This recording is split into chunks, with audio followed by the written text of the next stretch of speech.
33번째 사연. 큰 뱀이 사는 곳에서 목욕한 이야기. 월명동 잔디광장 위쪽 산 너머 지금 성령길을 낸 곳에 화장실 위치에서 100m쯤 내려간 지역이다. 그곳은 내가 10대에서 20대에 여름 장마 때마다 목욕하고 기도도 한 곳이다. 어느 날 이곳에 대해 아버지의 이야기를 듣게 되었다. 월명동에 우리 아랫집 아저씨가 여름철에 무성한 풀을 베려고 가서 지게 놓을 자리를 찾던 중 한 장소에 풀이 없어 여름이라 풀들이 허리까지 닿는데 여기만 풀이 없네 하고 그곳에 지게를 놓으려 했다. 그런데 풀 너머로 보니 상상도 못할 크기의 시골 초가집 기둥만한 뱀이 또아리를 틀고 있는 것이었다. 깜짝 놀라 으앗 하고 소리를 지르니 그 큰 뱀이 꿈틀하였다.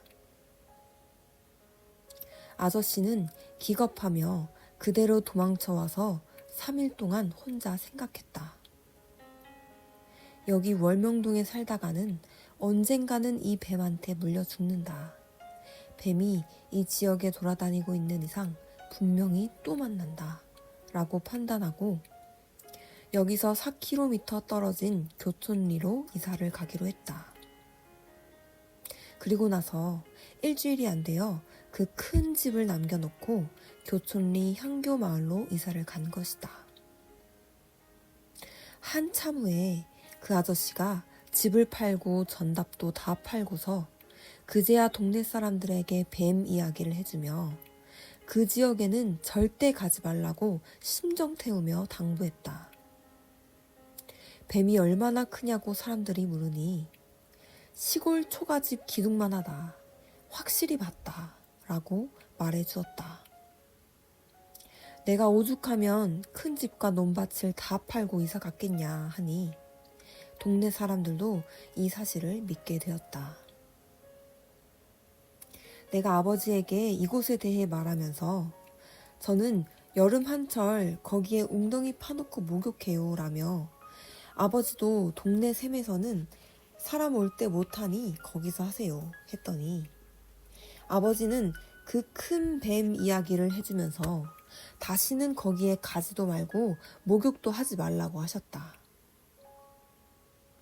그 위치는 잔디광장 윗길에서 쉼터광장으로 가는 길이다. 쉼터광장은 횃골에서 농사 지을 때 식구들이 밥 먹고 쉬던 광장이다. 그 길로 가면 우측 돌에다 샘을 파놓은 곳이 나온다. 거기서 20m 더 가면 좌측에 반반한 양지가 나온다. 거기에 우리 밭이 있었다. 밭 끄트머리에 골짜기가 있는데 여름 장마가 질 때만 물이 내려갔다. 달의 넝쿨 속에 들어가 사람들이 안 보이는 곳에 웅덩이를 파놓고 목욕할 장소를 만든 것이다. 나는 아버지가 해주신 큰 뱀 이야기를 듣고 충격을 받아 그 후로는 목욕하러 안 갔다. 그동안 뱀이 목욕하던 곳에서 내가 목욕을 한 것이었다. 생각만 해도 무섭고 끔찍했다. 큰 뱀이 사는 덤불 밑에 웅덩이를 파놓고 내가 거기서 수영도 하고 씻고 닦았으니 내가 물에서 나온 후에는 뱀이 항상 그곳에서 놀았던 것이 확실했다. 이 일을 통해 사람이 모르면 죽을 곳도 천국같이 생각하고 산다는 것을 깨닫게 되었다.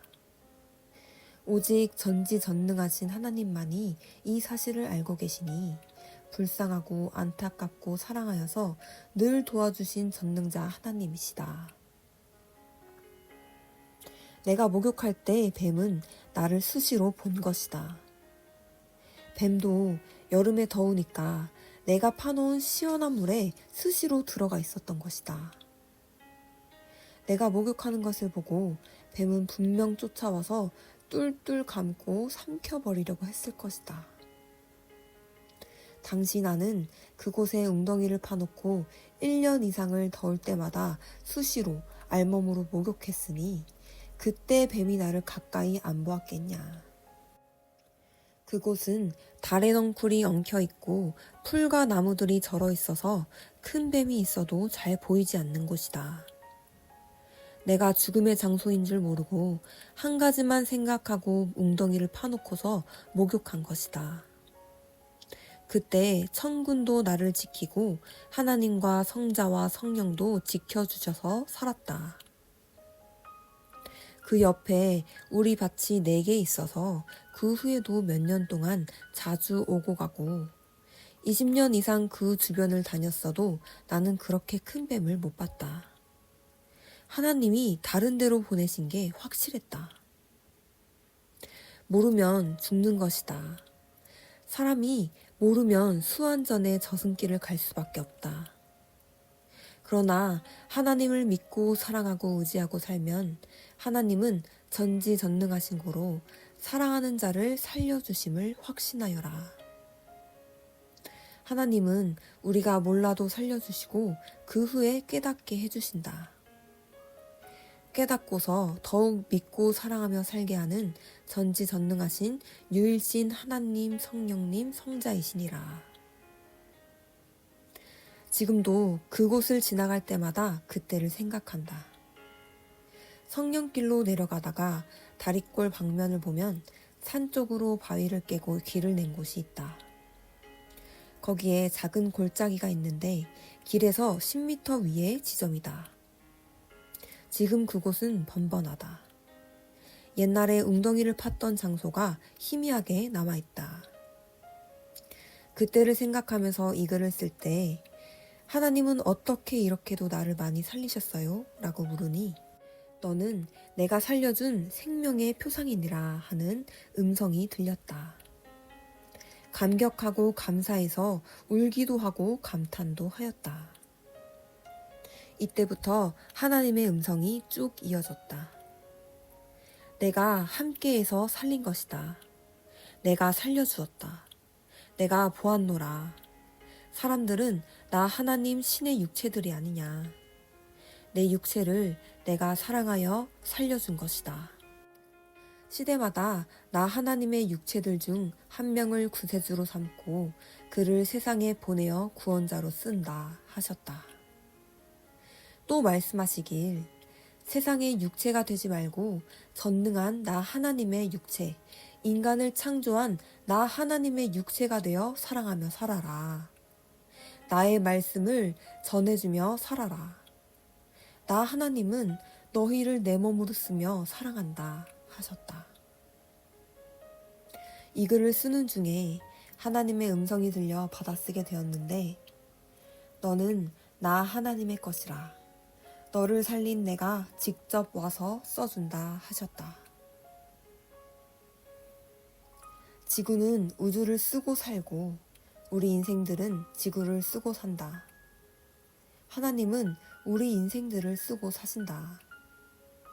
우리가 하나님을 믿고 사랑의 대상이 되어 기뻐하며 사는 것이 곧 하나님이 인간과 천지 만물을 창조하신 목적이라고 오늘도 하나님이 또 말씀해 주어 쓰게 하셨다.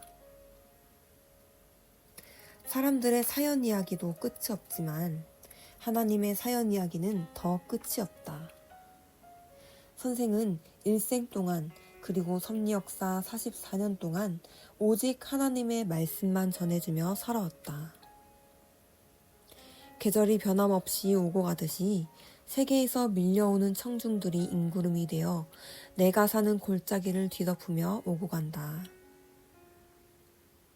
외롭게 몇 집만 살던 골짜기가 2018년에서 2019년에는 1년에 100만 명씩 오고 간 골짜기가 되었으니 이것이 하나님의 역사가 아니고 누구의 역사이겠느냐. 나를 살려주신 하나님은 이들 또한 그 육신도 살리고 신앙도 살려서 하나님을 쫓게 하고 계신다. 그 하나님은 이 글을 쓸 때도 나와 같이 글을 써주고 계신다. 시간이 오래되어 세밀한 것은 잊어버렸기 때문이다. 그리고 이 글을 쓸 때 옆에서 타이핑하는 제자가 내 앞에 서 계신 하나님을 보았다고 말해주었다. 어떻게 보이더냐고 물으니 키는 3m 이상 되고 얼굴은 해같이 빛나서 얼굴 모양은 안 보였고 옷은 흰색으로 발에 끌리는 옷을 입으셨어요.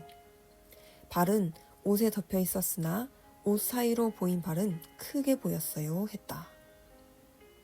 그러고는 하나님이 나타나셨을 때 선생님의 음성이 갑자기 달라지면서 나 하나님이 했다, 내가 했다 라는 말을 선생님의 입으로 반복하셨어요.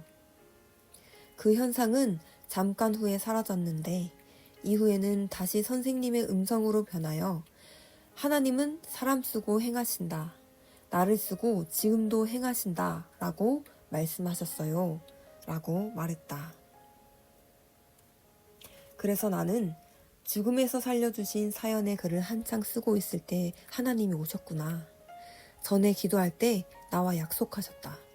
일을 맡기시고 그 사람이 힘들 때 꼭 오셔서 도와준다고 하시더니 약속대로 오셨구나 하고 말했다. 그러면서 그 제자에게 하나님이 오셨을 때 나에게 말 좀 하지 왜 안 했냐 했다.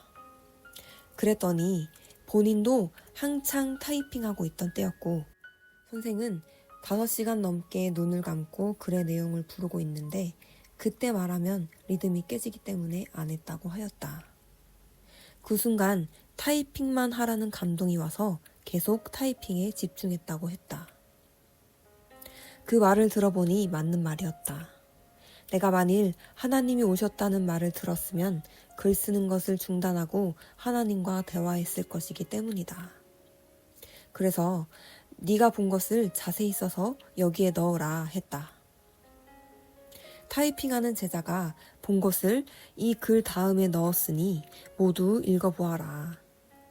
나뿐만 아니라 너희도 하나님의 일을 하면 보이지는 않지만 하나님이 와서 도우시고 성령도 도우시고 성자도 도우시고 예수님도 도우시고 천사도 돕는다. 영의 세계에 들어가 보면 뜻이 있을 때마다 하나님은 영안을 열어보게 해주신다. 선생님이 책 쓰실 때 찾아오신 하나님을 보다. 2022년 3월 2일 이날은 선생님께서 새벽 기도를 하신 후 6시간 동안 쉼없이 글을 쓰신 날이었습니다.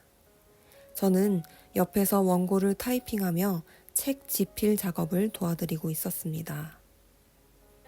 죽음에서 살려주신 절대신 하나님 중 33번째 사연의 뒷부분을 집필하실 때였는데 순간 환한 빛이 타자치는 곳 너머로 눈이 부시게 보였습니다. 그래서 자세히 보니 희고 우아한 옷 사이로 아주 두툼하고 큰 발이 보였습니다. 이 세상의 말로 표현하자면 흰색이라고밖에 표현할 수 없지만 실상은 투명하면서도 밝으며 황홀하고도 찬란한 하얀빛이었습니다. 이것이 무엇이지 생각했는데 그 순간 선생님께서 집필하시는 내용을 보니 나 하나님이 살려준 것이다. 나 하나님이 함께했다. 라고 하나님의 음성을 그대로 통역하고 계셨습니다. 글의 주체가 선생님에서 하나님으로 뒤바뀌어 있었습니다. 저는 이때 설마 지금 오신 분이 하나님이실까? 정말 하나님이 오셨나? 하여 위를 쳐다보았더니 키가 아주 컸습니다. 광명한 빛이 3m가량 뻗어서 크고 높게 보였습니다.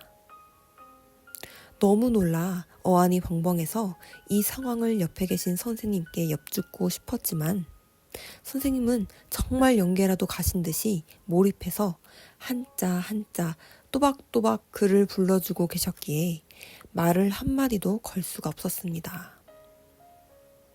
저는 상기된 채로 계속 큰 발을 보면서 타자를 치고 있는데 어느 순간 호련히 큰 빛의 실체가 사라졌습니다. 그러자 조금 전까지는 분명 나 하나님이 라고 글을 불러주시던 선생님께서 그때부터는 선생이 라고 표현하시며 집필 내용이 하나님의 말씀에서 다시 선생님이 하나님을 증거하는 것으로 바뀌어 있었습니다. 너무나 신기했습니다. 그래서 저는 하나님이 오셨구나 하는 마음과 함께 진짜 맞나? 내가 하나님을 본 것이 맞는가? 하는 의심도 들어 반신반의하는 상태로 1시간가량을 더 타이핑하며 도와드렸습니다. 그 후 선생님은 성령님께서 잘했다, 가자 하시어 책 집필을 이만 마무리하겠다고 하셨습니다. 이날의 집필 작업을 마치신 선생님께서는 6시간 만에 고개를 들고 목 운동을 하시더니 영계에 들어가서 글을 쓸 때는 아픈 줄 모르다가 마치고 나오니 굳은 몸이 뻐근하다 하셨습니다. 그러고는 저를 보시며 너 얼굴이 붉다. 날이 추운데 불가에 서 있는 사람처럼 얼굴색이 불그스름하다 하셨습니다. 그제야 저는 선생님께 조금 전에 본 장면을 말씀드렸고 선생님은 하나님께 확인해 보자고 하셨습니다. 잠시 후 선생님께서 하나님이 오셨다 가신 것이 맞다. 하나님의 일을 잘하고 있는지 보러 오셨다. 그리고 내가 증거할 것을 하나님이 아까 불러주셨다. 지난주 말씀에 일할 때 하나님은 오신다고 하지 않았느냐. 하나님께서는 뜨겁게도 불을 주시지만 은근하게도 불을 주신다 하셨습니다. 이어 선생님께서 제가 본 것을 구체적으로 물어보셨습니다. 얼굴을 보았냐? 하시기에 얼굴은 분명 눈과 코와 입이 그대로 다 있는데 태양같이 빛나는 빛으로 가려져 잘 안 보였고 어깨에서 발까지만 보였습니다. 키는 3m가 넘는 것 같았습니다 하고 말씀드렸습니다. 그리고 발까지 끌리는 옷을 입었는데 여자들 옷처럼 수술이 있지 않고 화려하지도 않고 중후한 옷이었습니다. 흰색은 흰색인데 세상에 있는 흰옷 같지 않고 아주 빛나고 찬란한 옷이었습니다 하며 본대로 대답했습니다. 이에 선생님께서는 하나님이 맞다. 성령님 옷은 그것과 다르다. 성령님의 흰색 옷이라면 반드시 수술이 많이 달려있고 여성다운 옷이다. 내가 본 모습은 남자가 맞지? 하셔서 저는 맞다고 대답했습니다. 선생님께서 말씀하시길 하나님은 뜻이 있는 곳에 좌정하신다. 내가 77년 동안 겪은 것들로 책을 쓰겠다고 하나님께 약속하고 그것을 다 쓰고 있으니 하나님은 좋아서 오신 것이다. 모두 하나님이 죽음에서 살려주셨다는 것을 전제로 쓴 글인데 글 쓴 것을 보시고 그게 맞다고 하나님의 음성으로 불러주신 것이다. 내가 했다. 내가 했노라. 아무도 한 자가 없다. 내가 했노라 하는 그 말을 강력하게 해주러 오신 것이다. 그 말은 글 쓰는 자가 하면 말이 안 맞고 하나님이 하셔야 말이 맞기 때문이다. 이미 이런 내용의 글을 30편 이상 썼으니 나머지 것도 하나님이 하셨다는 것을 확실하게 알라고 전지전능하신 하나님 자신이 성령과 성자와 천사와 함께 하신 것을 확실하게 말씀해 주신 새벽이었다 하셨습니다. 이 말씀을 해주신 후 선생님은 그 자리에서 하나님과 일문일답하며 대화하셨습니다. 하나님께 묻기도 하시고 웃으며 고마워하셨습니다. 또 저를 보고 하나님이 오신 것을 봤을 때 나에게 하나님이 오셨다고 말했으면 바쁘지만 내가 인사했을 것인데 하며 아쉬워하셨습니다. 그러나 곧 선생님은 하나님께 물어보시더니 내가 옆에 사람에게 보여줬으면 그를 통해 들으면 되지. 만일 내가 온 것을 알았더라면 너는 책 쓰던 것도 멈추고 경배하고 절한다고 책을 다 못 썼을 것이다. 라는 하나님의 대답을 바로 받아내셨습니다. 많은 사람에게 안 보이시고 한 사람에게 보여 증거를 전달케 하시는 하나님이심을 선생님은 깨우쳐 주셨습니다. 이날 하나님께서 오셨다 가신 것이 맞음을 확인받고 나니 저는 정말 기뻤습니다. 제게 보이신 하나님의 모습을 통해 시대 사명자가 일을 할 때 홀로 하지 않으시고 하나님께서 그의 몸을 쓰고 직접 행하신다는 것을 실감하며 믿게 되었습니다. 그때 하나님께서 오셔서 말씀하신 내용이 선생님의 책에도 그대로 기록돼 있으니 더욱 믿을 수밖에 없었습니다. 그리고 이날 선생님께서는 운동장 전체를 돌아보시며 여기저기 주워다 놓은 자연석을 정리하셨습니다. 그때 말씀하시길 하나님께서 정리하라고 하셨다.